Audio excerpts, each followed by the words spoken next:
أهلا وسهلا بكم في هذا اليوم المبارك يوم توزيع الجوائز لمسابقة تجويد القرآن الكريم.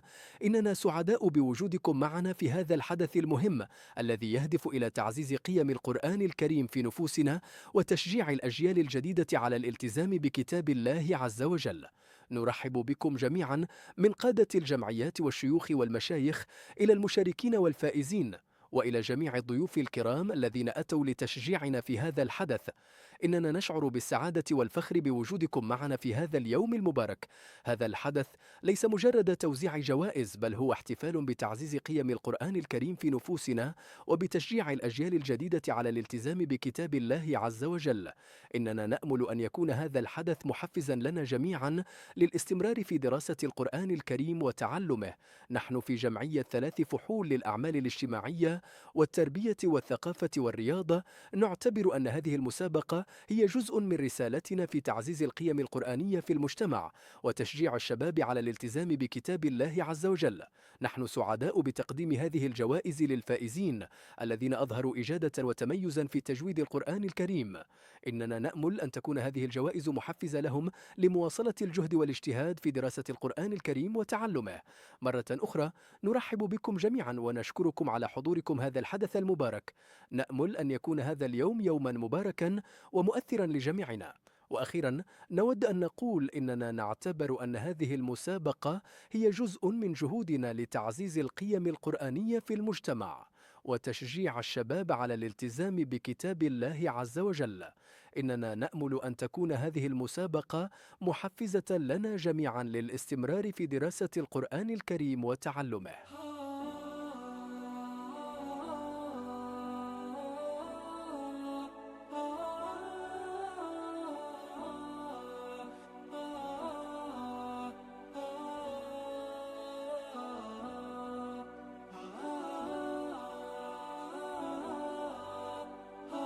مرحبا بكم في هذا الفيديو الخاص، حيث سنقدم لكم نظرة شاملة على كيفية تحضير مسابقة تجويد القرآن الكريم. سنعرض لكم كل المراحل التي تمر منها التهيئة، بدءا من تقديم الوثائق اللازمة إلى الجهات المعنية. كل عام نقوم بمراسلة الجهات المعنية مثل السلطة والأمن ووزارة الأوقاف، لضمان أن تكون المسابقة في إطار قانوني. هذه الخطوة ضرورية لضمان نجاح المسابقة وضمان أن تكون جميع الإجراءات في إطار قانوني. اليوم اخترنا أن نأخذكم معنا لتقديم الوثائق إلى وزارة الأوقاف والشؤون الإسلامية. نستمر في رحلتنا للاطلاع على مراحل إعداد مسابقة تجويد القرآن الكريم، والآن نصل إلى الخطوة الأولى والأهم في هذه الرحلة. هنا نقف أمام رئيس جمعية 3 فحول السيد عبد الله روايل، حيث يبدأ رحلة التوقيع على الوثائق اللازمة لإقامة المسابقة. هذه الخطوة هي البداية الفعلية للعمل الجاد والمتواصل من أجل نجاح هذه المسابقة. بعد التوقيع على الوثائق يبدأ السيد عبد الله روايل رحلته إلى وزارة الأوقاف، حيث سيتم ختم هذه الوثائق وتحضيرها للخطوات التالية. كما سيتم طلب لجنة التحكيم التي ستقوم بتقييم أداء المشاركين في المسابقة. هذه الخطوة الأولى هي بداية رحلة ناجحة، ونتمنى أن تكون هذه الرحلة ممتعة ومفيدة لجميع المشاركين.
هنا نقف أمام مسجد قدماء المحاربين حيث تقام المسابقة.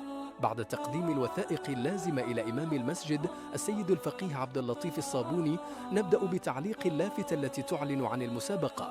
هذه اللافتة هي الإعلان الرسمي عن المسابقة وتعكس أهمية هذا الحدث الديني والثقافي. نأمل أن تكون هذه المسابقة فرصة للتعلم والنمو الروحي. والآن نصل إلى اليوم الموعود، يوم المسابقة. نجد أعضاء مكتب الجمعية هم أول الوافدين إلى المسجد، حيث يقومون بتجربة مكبرات الصوت وضمان أن كل شيء على ما يرام عند بدء المسابقة. هذه الخطوة الأخيرة هي التأكد من أن كل شيء جاهز لبدء المسابقة، وأن كل المشاركين والمتفرجين سوف يستمتعون بتجربة رائعة. نأمل أن تكون هذه المسابقة يوماً مباركاً ومؤثراً لجميع المشاركين والمتفرجين. الآن كل شيء جاهز والجميع مستعد لبدء المسابقة. هيا بنا نبدأ هذه الرحلة الروحية والثقافية معا. الله بسم الله بسم الله بسم الله بسم الله.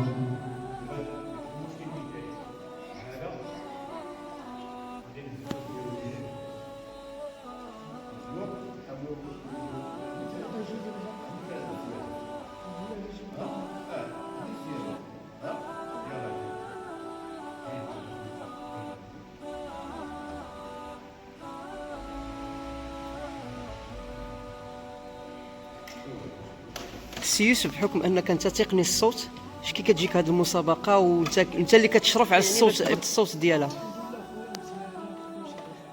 الحمد لله. يعني نتوما فرحانين انك كتكون انت من ضمن الطاقم اللي كيسهر على هذه المسابقه.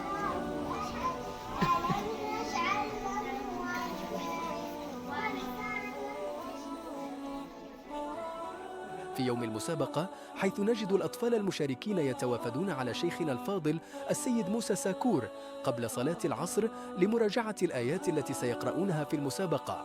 هذه اللحظة هي لحظة هامة، حيث يتحضر الأطفال للمسابقة ويستعدون لتقديم أفضل ما لديهم.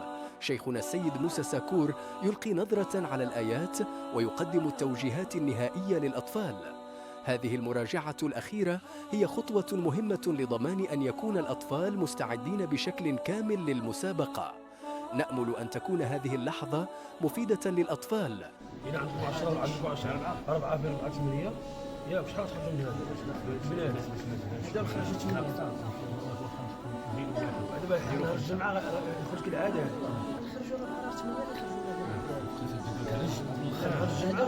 لكم ما كانش مثلا يودي كاين ديك. نقترب من بداية المسابقة ونجلس مع إمام المسجد الشيخ عبد اللطيف الصبوني لنناقش التفاصيل الأخيرة للمسابقة.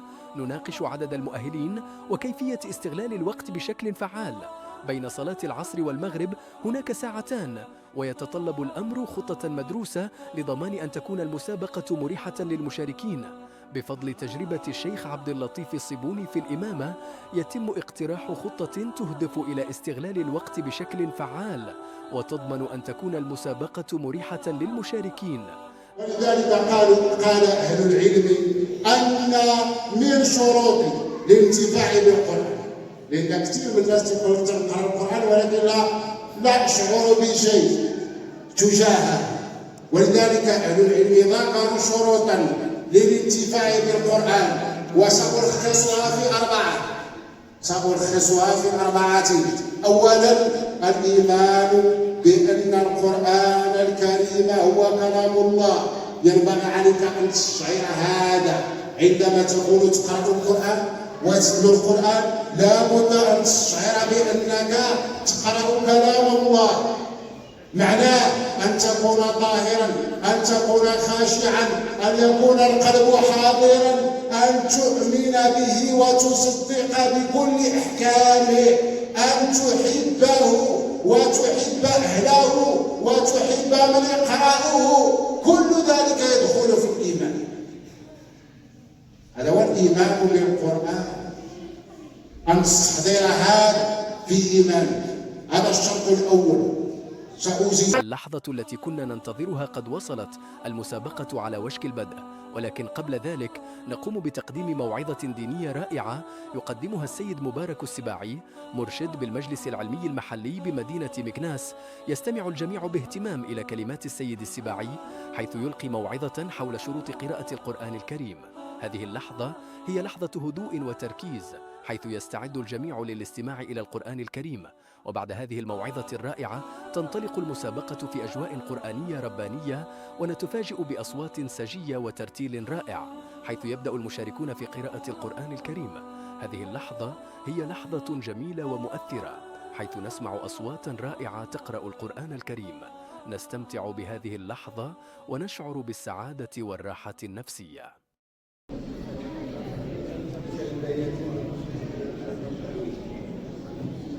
السلام عليكم.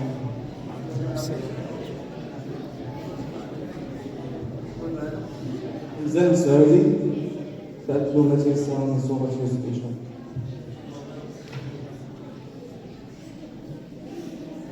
أعوذ بالله من الشيطان الرجيم.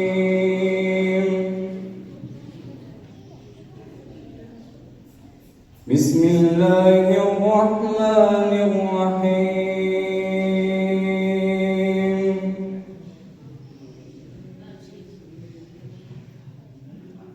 ألف لام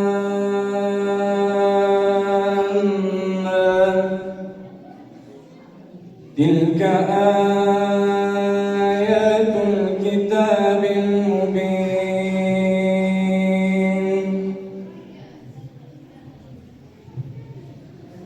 إنا أنزلناه قرآنا عربيا لعلكم تعقلون.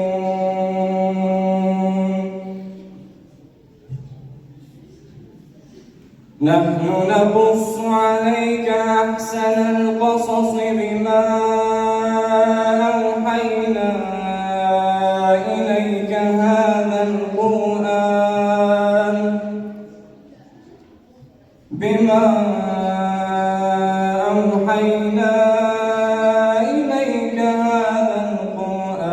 وإن كنت من قبله لمن الغافلين.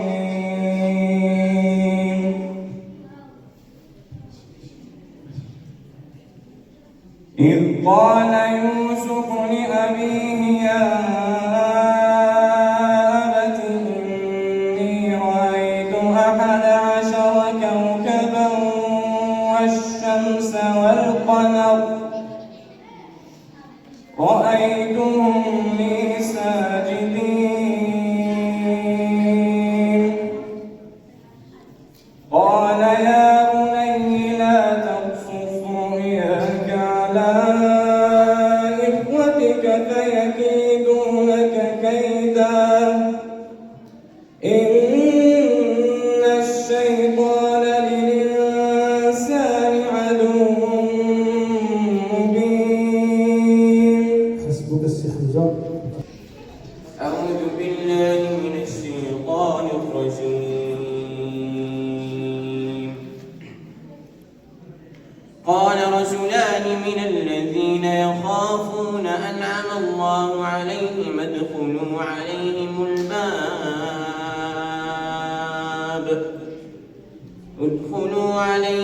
الباب فإذا دخلتموه فإنكم غالبون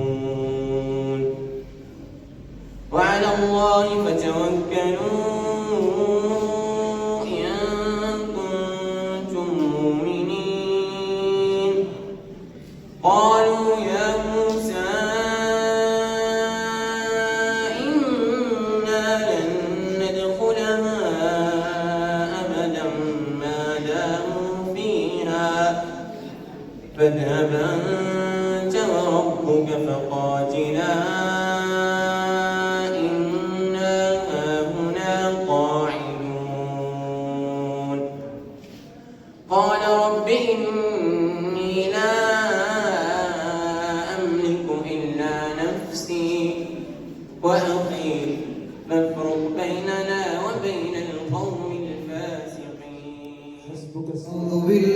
من الشيطان الرجيم.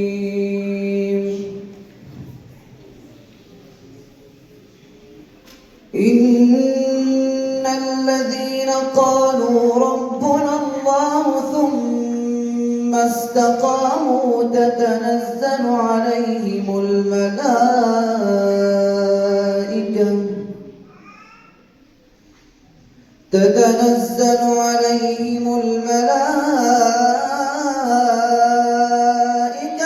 ألا تخافوا ولا تحزنوا وأبشروا بالجنة التي كنتم توعدون. نحن أولياؤكم في الحياة الدنيا وفي الآخرة ولكم فيها ما تشتهي أنفسكم ولكم فيها ما تدعون. نزلا من غفور رحيم. ومن أحسن قولا ممن دعا إلى الله وعمل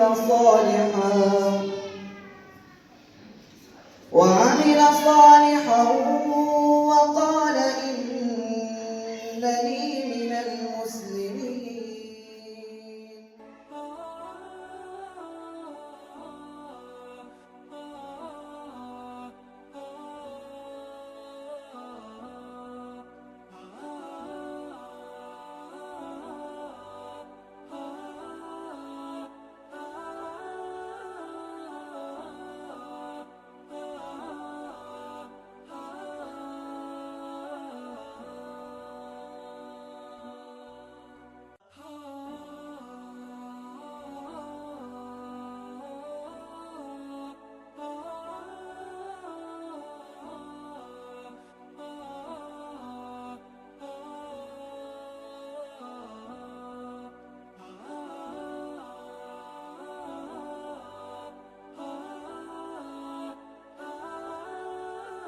وأخيراً نصل إلى لحظة خاصة حيث نقدم لكم صور بعض المشاركين في الدورات الأولى من المسابقة.